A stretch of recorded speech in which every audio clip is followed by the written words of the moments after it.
देखिए, दो लोगों के सर्वेक्षण में हम्म।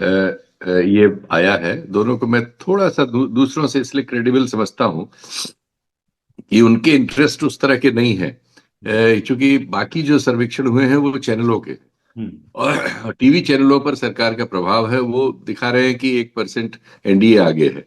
लेकिन ये दो सर्वेक्षण हैं जो टीवी चैनलों के लिए नहीं हुए। टीवी चैनल या कोई एजेंसी इनको इस्तेमाल कर सकती है, वो एक अलग बात है। और ये दूसरे चुनाव में भी करते रहे, गलत सही सब होते हैं साबित, इसलिए कोई बात नहीं। मेरे अपना जो सर्वेक्षण, मैं जो फोन से मित्रों से बातचीत करके कर रहा हूँ, उस सर्वेक्षण से इस सर्वेक्षण में कुछ तालमेल तथ्यों का मिलता हुआ नजर आया। इसलिए मैंने अपना पैर इसमें डाला और इसको एक सहमति प्रदान की कि भाई इससे मैं भी सहमत हूं।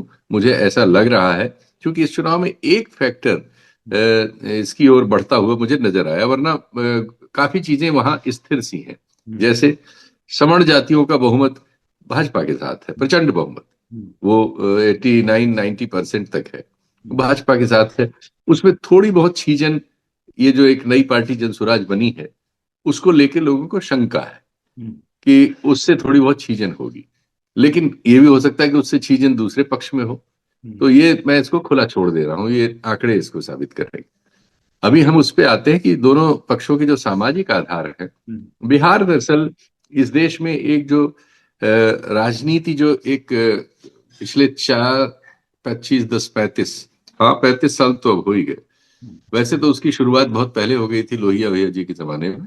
लेकिन उसमें सचमुच में, जिसे आप कह सकते हैं, जो किसी एक आइडियोलॉजी पे या किसी विचार पर या किसी नकारात्मक सकारात्मक या अपनी अपनी समझ हो सकती है, उस पे गोलबंदी समाज में जब शुरू होने लगती है, तो उसके लिहाज से मुझे लगता है कि जो मंडल कमीशन इस देश में लागू हुआ था वीपी सिंह के जमाने में, जो उन्होंने अनाउंस किया था, वो एक ऐसी आधारभूत चीज है जिसने भारत की राजनीति में कुछ बुनियादी हेरफेर किए। तो बुनियादी हेरफेर क्या है? इस सवाल को उन्होंने बड़ा कर दिया। पहले ये सवाल सिर्फ दलित और आदिवासी तक सीमित था, तो इसलिए उसकी आवाज कम थी। वो 1/4 आबादी इस देश की बनाते हैं हालांकि, लेकिन वो बेचारे संसाधनों और दूसरी चीजों पर बहुत आप कह सकते हैं कि उनसे छीने हुए हैं। इसलिए उनकी आवाज होते हुए भी उतनी बड़ी नहीं थी। लेकिन जब उसमें पिछड़ी जातियों का समावेश हो गया, जो देश की आधी आबादी निर्मित करते हैं, आधी के आसपास आबादी, हमारे पास चूंकि उसका कोई लेटेस्ट आंकड़ा नहीं है, हमारे पास 31 का एक पुराना आंकड़ा है उसी के आधार पर। लेकिन क्योंकि उन समाजों में आबादी की जो दर है, वो ये कभी नहीं माना जा सकता कि सवर्ण आबादी उनसे ज्यादा बढ़ सकती है, तो निश्चित तौर पर वो दर तो कम से कम होगी ही, इतना मानने के सारे कारक हैं।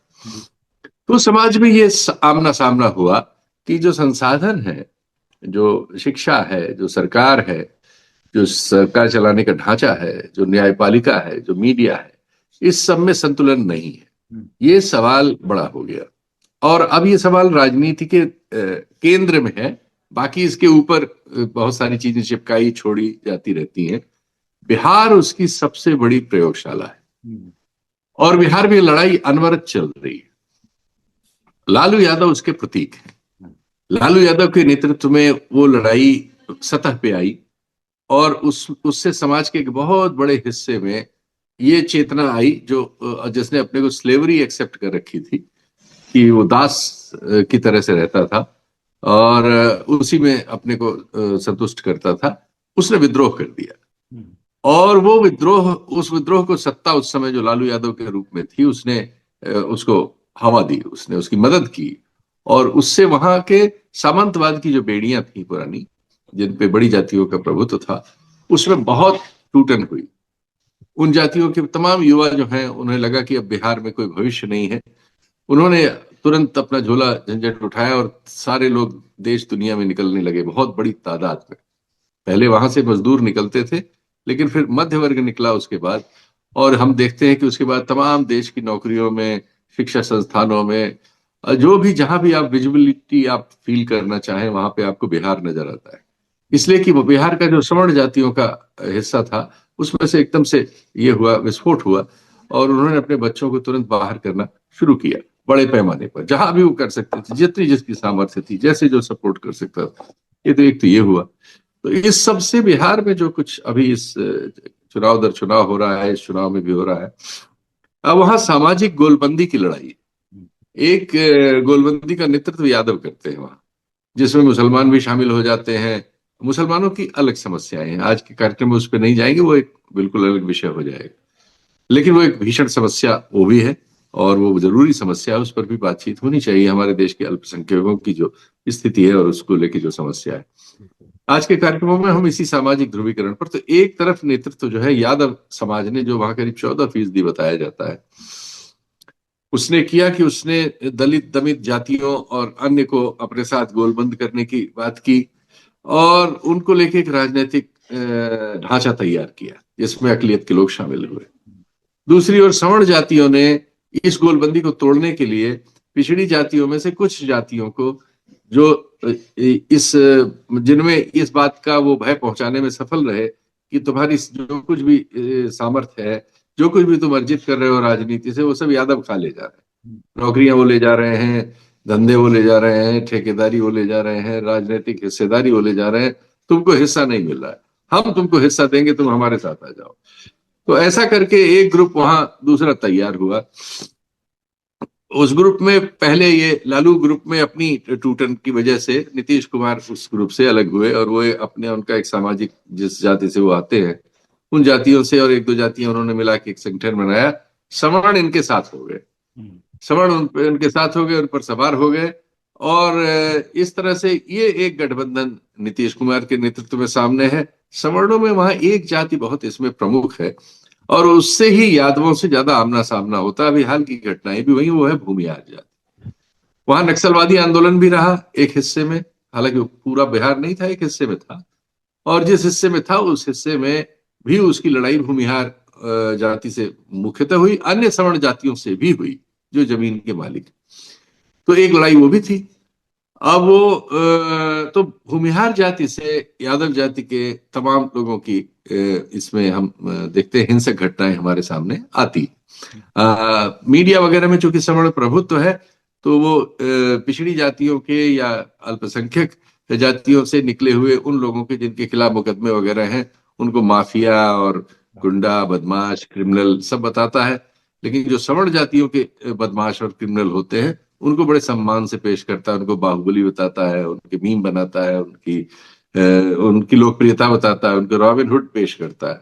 इसने और समाज में बुरी तरह कड़वाहट कर दी है। अब है कि अब चूंकि सोशल मीडिया का भी जमाना है, तो बहुत सारे लोग जो है मध्यवर्ग के रूप में पिछड़ी जातियों में से, दलित जातियों में से, अल्पसंख्यकों में से भी सोशल मीडिया पर है। तो वो एक मुकाबला सोशल मीडिया में भी होता है विचारों का। तो उसमें ये उनको बताते हैं कि वो गुंडे बदमाश हैं, उनकी हिस्ट्री पूरी निकालते हैं, उनके बारे में ये बताते हैं। तो ये एक सामाजिक अंतर्विरोध हमारी राजनीति में चल रहा है, जिसकी धुरी बिहार में है, इस चुनाव में भी यही है। अब देखना यह है कि जो आरोप यादवों पर लगाकर, एक वहां की राजनीति आप कह सकते हैं कि लालू केंद्रित, बिल्कुल लालू की खिलाफत के आधार पर ही पूरी सारे भाषण ये होते हैं, लालू ने जंगल राज किया, लालू ने अपहरण कराए, लालू ने ये किया, सारे गुनाहों का जितने इस तरह के लिखने वाले आपको मिलेंगे सोशल मीडिया वगैरह पे, वो लालू को ही निशाना लगाएंगे। जैसे लालू से पहले न वहां कोई कट्टा था, न बंदूक थी, न कत्ल था, न बलात्कार था, न राजनी थी, न वहां तो राम राज्य था, और लालू के बाद भी राम राज्य है। लालू ही एक वक्त है जिस समय सारा पाप है वहां। तो लालू पर केंद्रित है उनकी, इसलिए कि ये इशू इस तरह का, लालू के खिलाफ ही राजनीति है, लालू के अस्तित्व, लालू वहां के सबसे बड़े आइकन है, और उसमें उनकी जाति की संख्या का बहुत बड़ा महत्व है, और उसके समर्थन का, और उसके साथ अल्पसंख्यक जब जुड़ जाते हैं तो एकाएक जो है 30% पार कर देते हैं। तो 1/3 आबादी के आधार पर बैठा हुआ आदमी को जंप लगा के 50 वाला पाला छूना है सत्ता में आने के लिए। अब हुआ ये है कि लालू हो, मुलायम हो, या अन्य बहुत सारे लोग जो 90 के इस फैसले के बाद, जो इसके पहले भी संघर्ष कर रहे थे, लेकिन 90 के फैसले के बाद जिनके गुब्बारे में बहुत हवा भर गई सामाजिक न्याय की, इन्होंने क्या किया, ये लोग इस चीज को, चूंकि देखिए उसकी वजह मैं मान सकता हूं, ये लोग पहली पीढ़ी के, लालू एक चपरासी के परिवार से आते थे जैसा बताते हैं, मुलायम सिंह जी नेताजी साइकिल से प्राइमरी स्कूल में पढ़ाने जाते थे, हम लोगों ने इनको कवर किया है अपने जमाने में, बहुत ही नीचे नीचे की पायदानों से आए। तो हम एक पीढ़ी में इनसे ऐसी सफलता की उम्मीद करें कि इतने काबिल हो जाएं कि हजारों साल से राज करती हुई सवर्ण जातियों में जो कौशल है, जो चालाकियां हैं, इस सबको कौशल कहा जाता है हमारे समाज में। धूर्तता है, एक्चुअली ये धूर्तता है। बिल्कुल। तो धूर्तता की जो योग्यता है वो अर्जित करने में अभी पीढ़ियां लगेंगी। देखिए, सामाजिक बदलाव एक दिन दो दिन में नहीं होते। बहुत से लोग मुझसे, जब मैं एक दूसरी तरह की पत्रकारिता करता हुआ पाया जाता हूँ, तो मुझसे लोग पूछते हैं कि क्या आप कहाँ कहाँ की बातें करते हैं, इसका सर पैर क्या है। हाँ। अब मेरी बात जो है औसतन बहुत सारे लोगों के चीजों से अलग हटके है। तो वो कहते हैं कि अच्छा, आप ये बताइए कि ये सामाजिक परिवर्तन आप कहते हैं कब हो जाएगा, इतने दिन तो। हमने कहा भाई, एक चीज स्थापित होने में अगर कई हजार साल लगे हैं, तो उसका उन्मूलन होने में मनुष्य का विकास इस तरह से नहीं हुआ है कि एक पीढ़ी में, एक चुनाव में, एक किसी फैसले से उसमें चीजें एकदम बुनियादी तौर पर बदल जाएं। हाँ। ये सिर्फ संकेत देती है हमें, हमें अध्ययन के लिए मटेरियल देती हैं कि ऐसे ऐसे चीजों ने पहले बदलाव किए हैं, तो ऐसे ऐसे ये चीजें बदलाव कर सकती हैं, या इनके ये संकेत हैं। इन संकेतों के आधार पर हमें अपने आकलन करने चाहिए। ये हमें एक बेस स्ट्रक्चर देती है इंफॉर्मेशन का, सोशियोलॉजी को समझने का, और उसकी रियलिटीज का। हमारा काम है, हम जितने भी, हम में काबिलियत अगर है तो, नहीं है तो भी, जो भी है जितनी भी है, उसके अनुसार उसकी व्याख्या करें। वो गलत भी हो सकती है, सही भी हो सकती है, गलत और सही के बीच की भी हो सकती है। तो मैं भी उन्हीं में कहीं होऊंगा, गलत भी हो सकता हूँ। तो ये स्थिति है मेरे हिसाब से बिहार में, और ये स्थिति कमोबेश मोटे तौर पर यूपी में भी है। ये स्थिति कमोबेश तैयार हो रही है मध्य प्रदेश में, अभी बहुत नेसेंट स्टेज में है। ये स्थिति जाटों के विरुद्ध पैदा हो चुकी है हरियाणा में, सिख जट के विरुद्ध पैदा है पंजाब में, राजस्थान में भी जाट वर्सेस, और जाट और अन्य जातियों के कॉम्बिनेशन वर्सेस। तो अलग अलग सोशल ग्रुप्स के अलग अलग जगह कॉम्बिनेशन है।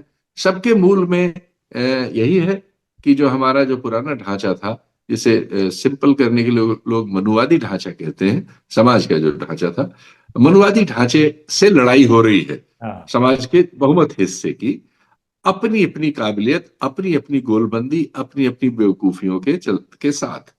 और उसमें हार जीत होती रहेंगी। ये चुनाव भी उसका एक पड़ाव है, अंत नहीं है। यही मेरा कहना है।